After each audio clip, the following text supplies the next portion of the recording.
제가 오래전에 텔레비전에서 한 사람을 만났는데 굉장히 인상적이었습니다. 석동일 씨라는 한국의 동굴을 탐사하고 사진을 찍는 사진작가였습니다. 그런데 이 석동일 선생이 우리나라의 많은 석회암 동굴을 돌아다니면서 사진을 찍었다고 그럽니다. 우리나라에는 강원도 쪽에 많은 석회암 동굴이 있습니다.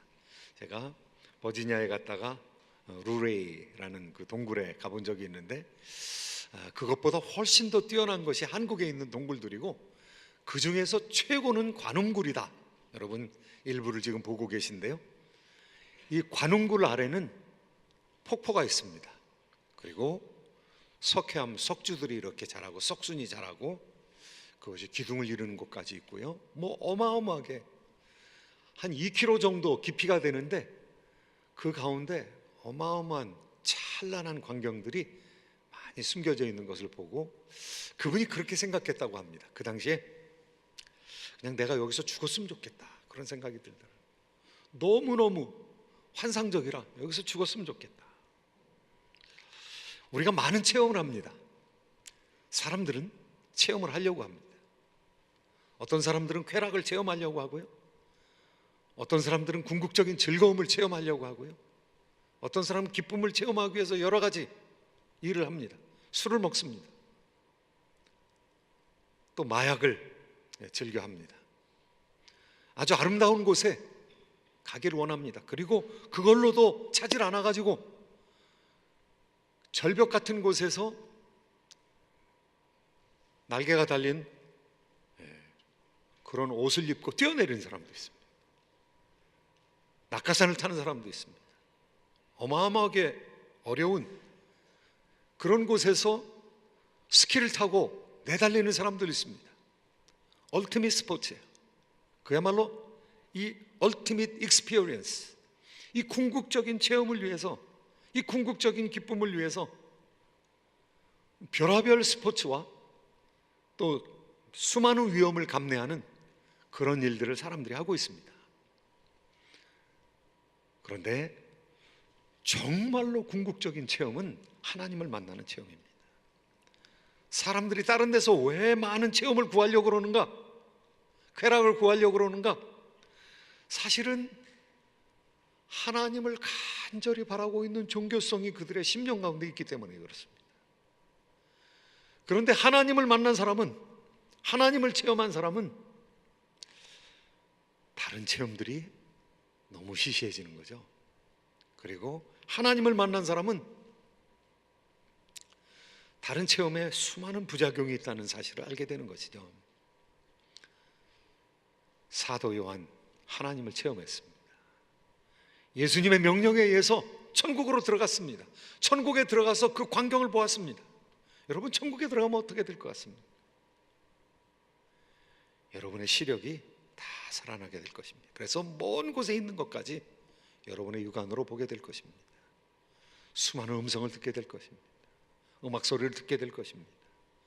여러분의 죽었던 후각이 다시 살아나서 천국의 꽃냄새들을, 향기를 맡게 될 것입니다. 궁극적인 체험을 하게 될 것입니다. 요한 궁극적인 체험의 핵심이 있었는데 그 궁극적인 체험의 핵심, 그것은 우주의 중간에 있는 우주의 사령탑, 우주의 수도, 그 우주의 왕좌 속에 들어가서 하나님 아버지를 체험하는 놀라운 은혜를 봤다는 것이죠. 말로 설명할 수가 없었던 것이죠. 그래서 상징으로밖에 얘기할 수가 없습니다. 왜냐하면 서술이 안 되니까. 너무너무 좋은 것도 우리가 말할 수가 없다고 그러지 않습니까? 그런데 너무너무 좋았기 때문에 상징으로밖에 표현할 수 없는, 은유로밖에 표현할 수 없는 그 상황에 이르게 되었던 것이죠. 보좌를 보았습니다. 그리고 그 주변에 있는 지상의 온 성도들을 대표하는 24장로를 보았습니다. 그리고 6개의 날개를 가진 스랍들을 보았습니다. 그들의 찬양 소리를 들었습니다. 그런데 이 우주의 중심에 하나님의 보좌가 있는 곳에, 온 우주 사령탑에 성삼위 하나님께서 같이 있어야 될 거 아니겠습니까? 삼위일체 하나님께서 같이 있으셔야 될 거 아니겠습니까? 지난 시간에는 제가 성령님에 대해서는 그냥 잠깐 시간이 없어서 뛰어넘어갔는데요, 계시록 4장 5절에 성령의 등장을 이야기하고 있습니다. 계시록 4장 5절 같이 한번 보시도록 하겠습니다. 함께 읽습니다. 시작. 보좌로부터 번개와 음성과 우레소리가 나고 보좌 앞에 켠 등불 7이 있으니 이는 하나님의 7영이라. 하나님의 7영은 요한계시록 1장에서 성령이라고 해석을 했습니다. 성경이 성경을 해석을 했습니다. 그러니까 하나님 보좌 앞쪽에 촛대가 있는 거죠. 등대가 있는 거예요. 그 등대에 불이 켜져 있는데 하나님의 7영이라 성령께서 함께 계신 것입니다.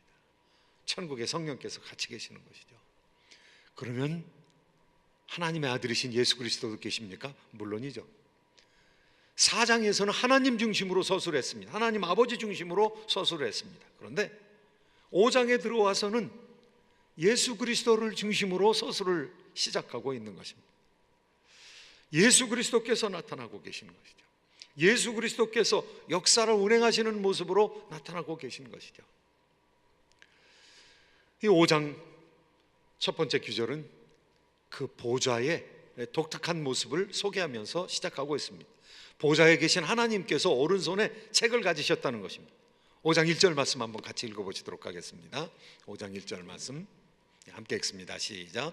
내가 보매 보좌에 앉으신 이의 오른손에 두루마리가 있으니 안팎으로 섰고 7인으로 봉하였더라. 하나님께서 보좌에 앉아 계신데 그 보좌에 하나님께서 오른손, 이 오른손이라고 하는 것은 권능의 손입니다. 능력의 손입니다. 하나님의 능력 가운데 책이 들려져 있다는 것이죠. 그 책은 두루마리로 되어 있는 책입니다. 그런데 하나님께서 그 두루마리를 가지고 계신데 그 두루마리가 꽉 닫혀져 있다는 것이죠. 그 두루마리를 감아서 거기에다가 씨를 7개의 씨를 딱 쳤다는 거죠. 되게 옛날에는요 파라핀으로 해서 씨를 딱 치고 거기다 도장을 딱 찍었습니다. 아무나 열 수 없다는 것이죠. 하나님께서 글을 그 안에 잔뜩 적었는데 이 글을 적었다는 것은 무엇입니까? 하나님의 계획이 있다는 것이죠. 하나님의 뜻이 있다는 것이죠. 하나님의 뜻이 아주 자세하게 적혀져 있다는 것이죠. 그런데 그 뜻은 무엇을 얘기하고 있습니까? 하나님께서 통치하시고 다스리시는 계획이 다 서 있다는 것입니다. 그런데 그것을 본 요한 사도가 얼마나 읽고 싶겠습니까? 저기 뭐가 쓰여 있나? 무슨 내용이 쓰여 있나? 저거 열렸으면 좋겠다. 책에 닫혀 있는 것이죠. 옛날 사람들은요 유서를, 아주 부잣집 사람들이 유서를 쓸 때 그 유서를 두루마리에 딱 쓰고, 지금같이 책이 없었으니까 1세기, 2세기까지는 두루마리, 양피지 두루마리 혹은 파피루스 두루마리를 가지고 책을 만들었습니다. 책을 딱 닫아놓고 유서를 쓸 때 그 유서를 내용을 쓰고 그 내용을 7개의 인으로 땅땅땅땅 쳤습니다. 그래서 그거 아무나 꺼내볼 수 없다는 것이죠. 자손들 가운데서 상속에 권리가 있는 사람들이 그거 꺼내봐야 되는 것이죠. 끊을 수 있는 것이죠. 그 인을 뗄 수가 있는 것이죠. 하나님께서 이 세상을 다스리시는 그 책을 누가 뗄 수 있느냐.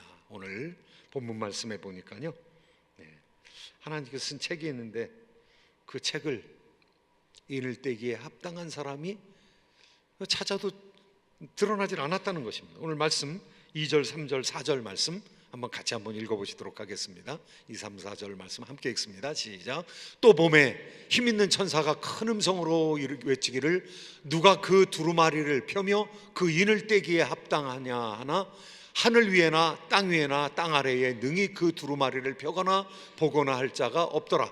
그 두루마리를 펴거나 보거나 이게 합당한 자가 보이지 아니하기로 내가 크게 울었더니. 이 펴거나 보거나 할 사람이, 합당한 사람이 없었다는 거예요. 울었다는 거예요. 사도 요한이 울었다는 거예요. 천사가 나타나가지고 얘기하기를 이거 누가 펴겠느냐? 근데 별 사람이 없다는 것이죠. 하나님께서 이 세상을 통치하실 때, 이 세상을 운행하실 때 그냥 운행하는 것이 아니라 책에 의해서 한다는 것이죠. 두루마리에 의해서 한다는 거죠. 빼곡하게 자세하게 쓴 책이 있다는 것이죠. 이것은 하나님께서 이 세상을 그냥 내키는 대로 통치하는 것이 아니라는 것이죠. 하나님께서 이 세상을 통치하는데 그 통치하는 방법이 책에 다 적혀 있다는 것이죠. 예정하고 통치한다는 것이죠. 작정하고 통치한다는 것이죠. 계획하고 통치한다는 것이죠.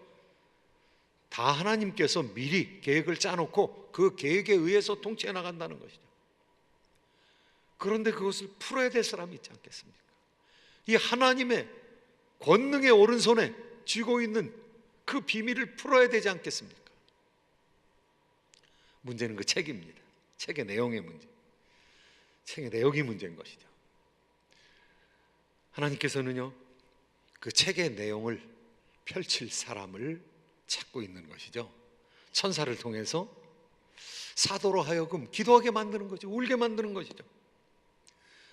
그런데 그 책을 펼 사람이 누구입니까? 책을 펼 사람은 바로 예수 그리스도이십니다. 오늘 성경 본문에는 책을 펴는 자가 예수 그리스도다. 예수 그리스도께서 책을 펴기에 합당한 분이시다. 이렇게 말씀하고 있습니다. 5절 6절의 말씀 한번 같이 읽어보시도록 하겠습니다. 5절 6절 함께 읽습니다. 시작. 장로 중에 한 사람이 내게 말하되 울지 말라. 유대지파의 사자 다윗의 뿌리가 이겼으니 그 두루마리와 그 7인을 떼시리라 하더라. 내가 또 보니 보좌와 내 생물과 장로들 사이에 한 어린 양이 서 있는데 일찍이 죽임을 당한 것 같더라. 그에게 7뿔과 7눈이 있으니 이 눈들은 온 땅에 보내심을 받은 하나님의 7영이더라.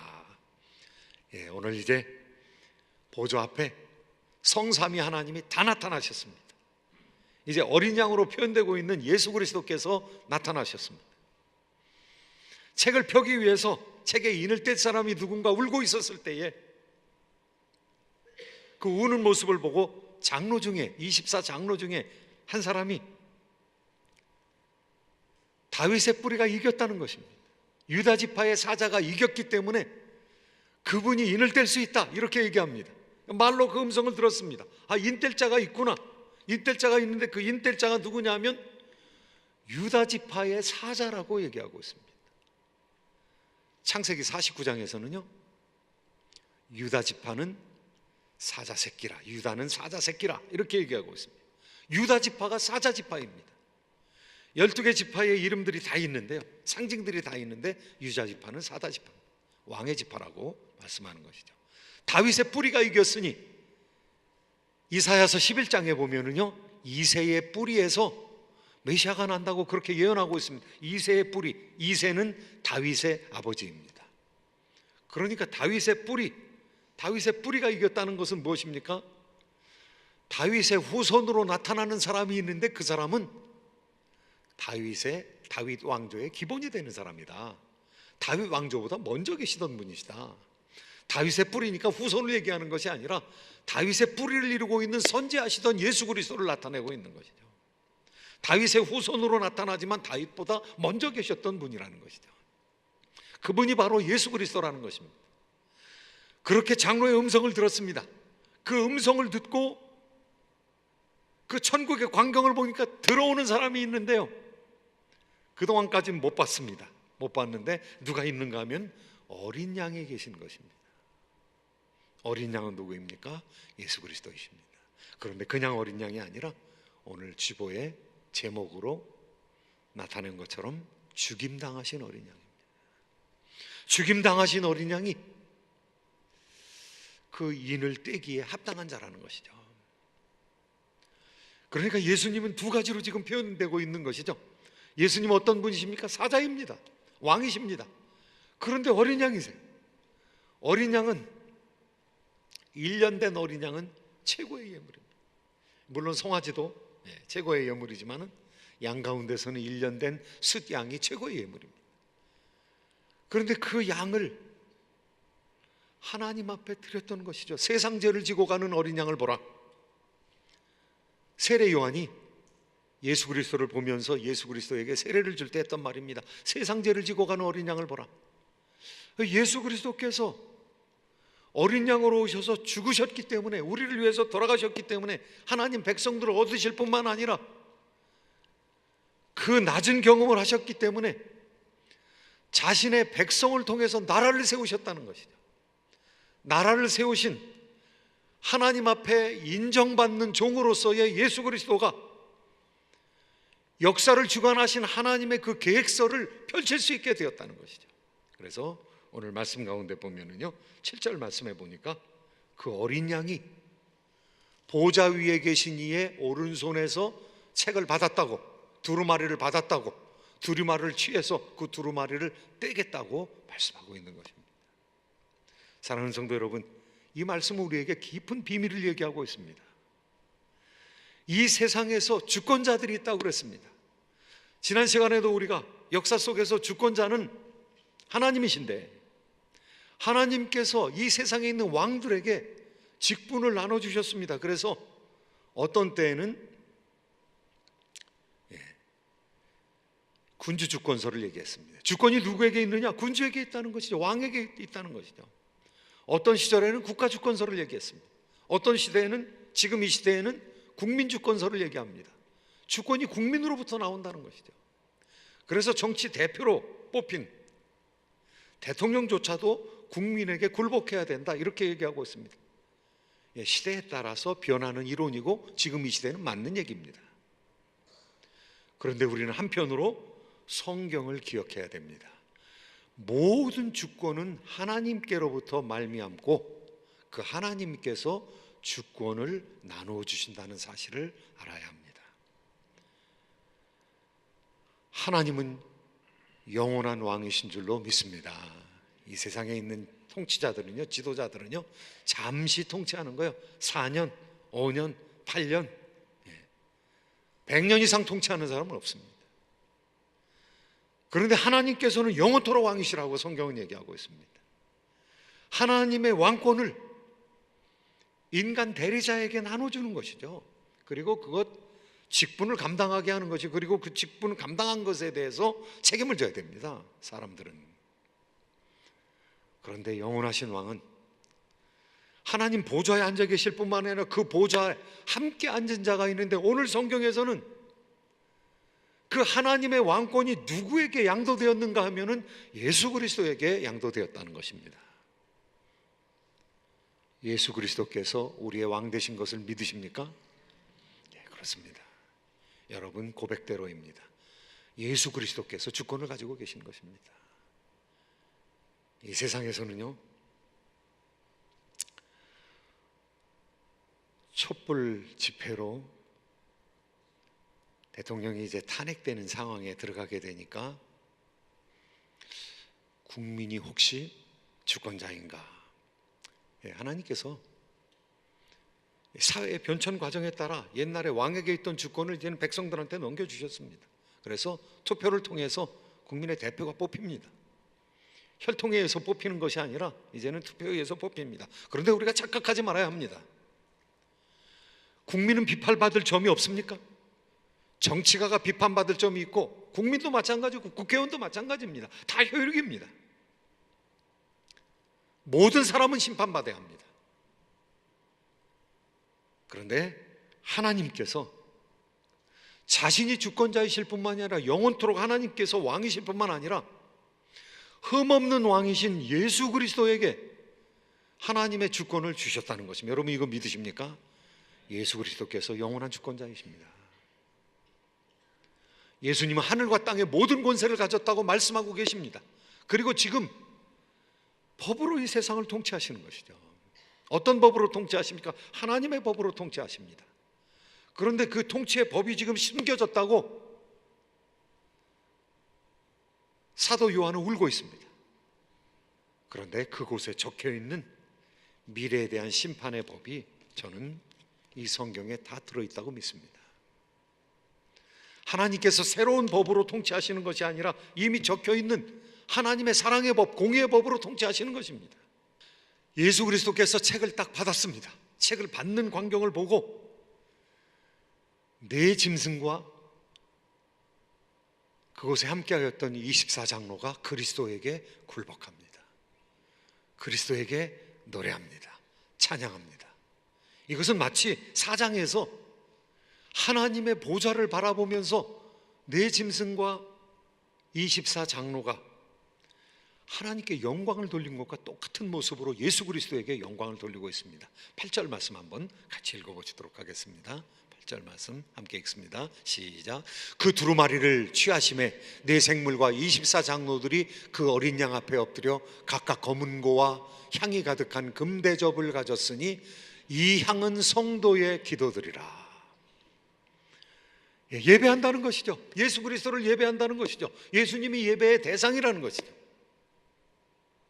예수님이 위대한 선생이 아니라 예수님이 찬양받으시기에 합당한 죽임당하신 어린 양, 우리의 영원한 왕이라는 것이죠. 24장로들은 사람을 예표하는 그런 존재입니다. 그런데 24장로가 뭐를 가졌느냐 하면은 검은 고를 들었다는 거예요. 검은 고는 찬양하기 위해서 있는 것이죠. 수금을 가진 사람들이 찬양하기 위해서 성도들을 이끌어서 하나님께 영광 돌리기 위해서 제사장 노릇을 하고 있는 사람들인 것이죠. 그 왕 같은 제사장들이 예수 그리스도에게 찬양을 올린다는 것이죠. 찬양을 올릴 뿐만이 아니라 그들이 예배드릴 뿐만이 아니라 그들이 기도하고 있다는 사실을 뭐라고 표현하고 있는가 하면요, 향이 가득한 금대접을 가졌으니 이 향은 성도의 기도라 그랬습니다. 금대접을 가졌다는 거예요. 금대접이 그들 앞에 놓여 있다는 거예요.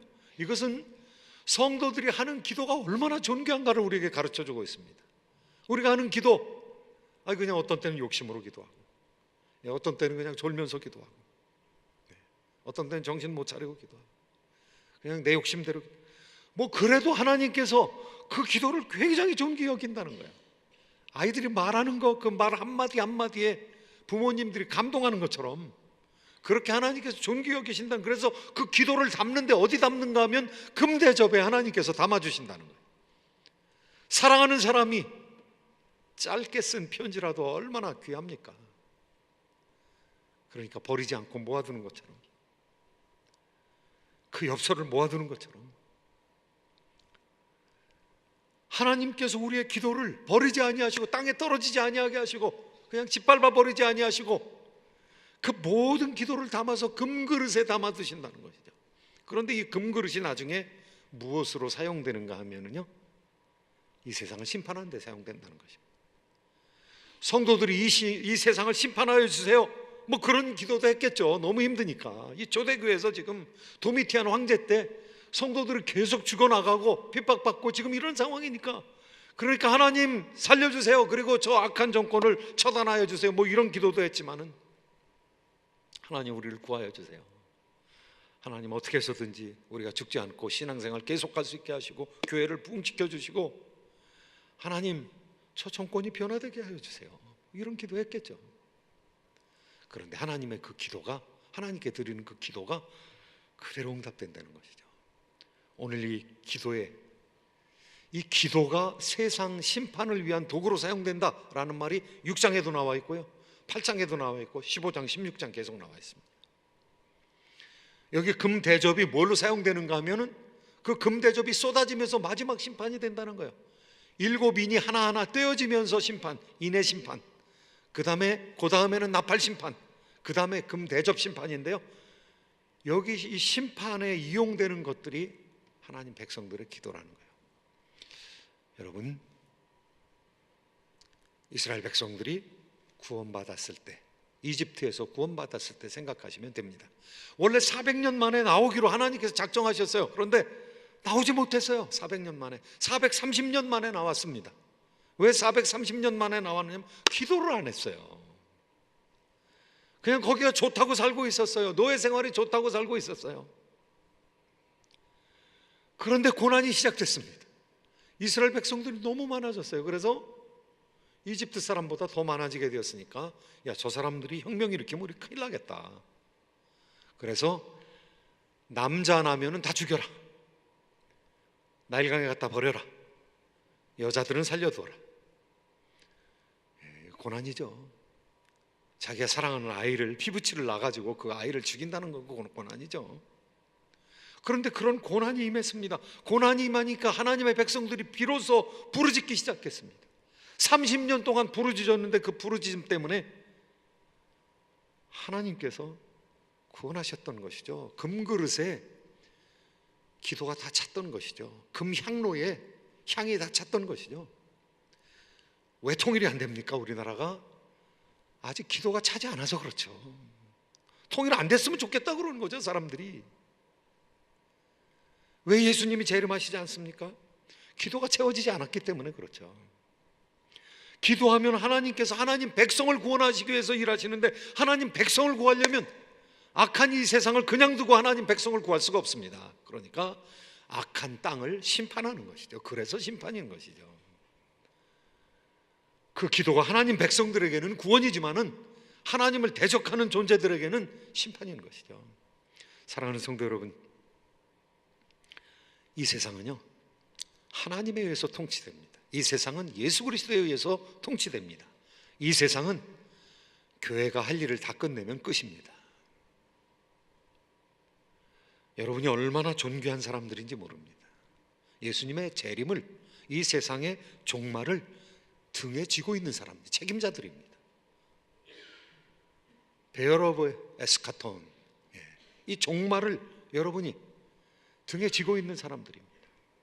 하나님의 은혜 가운데서 사역을 감당할 때, 그리고 기도하며 나갈 때 하나님께서 여러분을 통해서 예수 그리스도의 재림을 앞당기시는 분이신 것이죠. 궁극적인 체험이 우리 모든 믿는 사람들에게 남아 있습니다. 그리고 여러분에게 그 직분을 허락하여 주셨습니다.